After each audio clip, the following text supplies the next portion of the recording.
Hi friends, ಅವರೆಕಾಳು season ಆಗಿರೋದ್ರಿಂದ ನಾನಿವತ್ತು ಚಿತ್ತಕ್ ಬೇಳೆ ಹಾಕಿ ಮಟನ್ ಸಾಂಬಾರ್ ಮಾಡಿದ್ದೀನಿ. ಟೇಸ್ಟ್ ಮಾತ್ರ ಹೇಗ್ ಮಾಡೋದು ಅಂತ ನಿಮ್ಗೂ ಹೇಳ್ಕೊಡ್ತೀನಿ. ಅದಕ್ಕೂ ಮುಂಚೆ ವಿಡಿಯೋನ ಸೇವ್ ಮಾಡ್ಕೊಳ್ಳಿ. ಫಸ್ಟ್ ನಾನು ಕುಕ್ಕರ್ಗೆ ಎಣ್ಣೆ, ಈರುಳ್ಳಿ, ಮಟನ್, ಅರಿಶಿನ ಪುಡಿ, ಉಪ್ಪು, ಕೊತ್ತಂಬರಿ, ಪುದೀನ, ಶುಂಠಿ ಬೆಳ್ಳುಳ್ಳಿ ಪೇಸ್ಟ್ ಇಷ್ಟು ಹಾಕಿ ಕೂಗಿಸ್ಕೊತಿದ್ದೀನಿ. ನೆಕ್ಸ್ಟ್ ಮಸಾಲೆ ರೆಡಿ ಮಾಡ್ಕೊಳ್ಳೋಣ.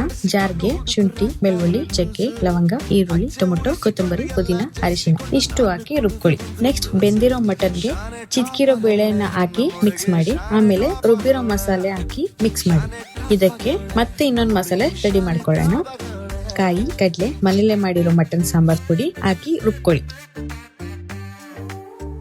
ರುಬ್ಬಿರೋ ಮಸಾಲೆಯನ್ನ ಸಾಂಬಾರ್ಗೆ ಆಡ್ ಮಾಡ್ಕೊಳ್ಳಿ.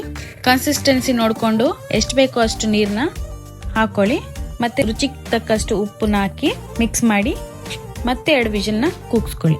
ಇದೇ ತರ ರೆಸಿಪಿ ವಿಡಿಯೋಸ್ಗಳಿಗೋಸ್ಕರ ನಮ್ಮನ್ನ ಫಾಲೋ ಮಾಡಿ.